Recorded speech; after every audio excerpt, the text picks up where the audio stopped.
Bəxtiyar Sadıqov yoxdur ortada. Söhbət Azərbaycan qəzetinin baş redaktoru Sabiq deputatdan gedir və ümumiyyətlə baş verən son hadisələrə Bəxtiyar Sadıqovun münasibəti bizim üçün çox maraqlı idi. Ona zəng elədik, nə telefonumuzu açdı, nə də ki mesajımıza cavab verdi. Bəxtiyar Sadıqovun Ramiz Mehdiyevlə bağlı baş verən hadisələrə münasibəti çox maraqlı idi. Çünki onu Ramiz Mehdiyevin kadrı kimi hesab eləyirlər və qeyd olunur ki, ümumiyyətlə Bəxtiyar Sadıqovun ən yaxınlarının, yaxın ətrafının bugün vəzifədə təmsil olunan şəxslərin hər birinə Ramiz Mehdiyevin birbaşa müsbət təsiri olub və onun sayəsində o şəxslər vəzifələrə ucala biliblər və hətta vəzifələrində yol verdiyi nöqsanların belə aradan qaldırılması, daha doğrusu qorunmasında bütün faktlarda yenə də Ramiz Mehdiyevin görünməyən əli köməyə yetib. Elə Bəxtiyar Sadıqovun da fəaliyyətində Ramiz Mehdiyevin xüsusi rolu olub. Azərbaycanın bütün bölgələrində Ramiz Mehdiyevin kitablarını, çıxışlarını təmsil etmək, konferanslar keçirmək də Bəxtiyar Sadıqovun ən ümdə əməllərindən biri olub. Bütün bu məsələlərə istəyərdik ki, Bəxtiyar müəllim cavab versin, amma təəssüf ki,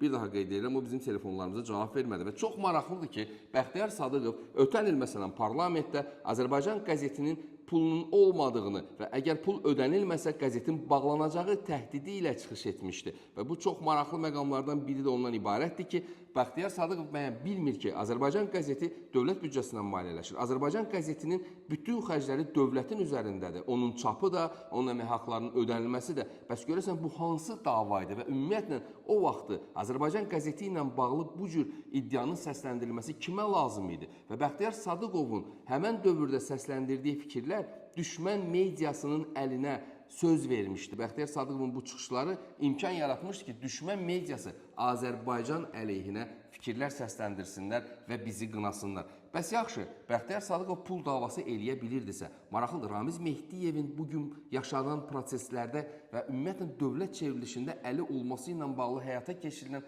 proseslərdə və cinayət işi ilə bağlı nə yaxşı fikir bildirmək istəmir. Bəxtiyar müəllim, bəlkə siz artıq Bəxtiyar deyilsiniz.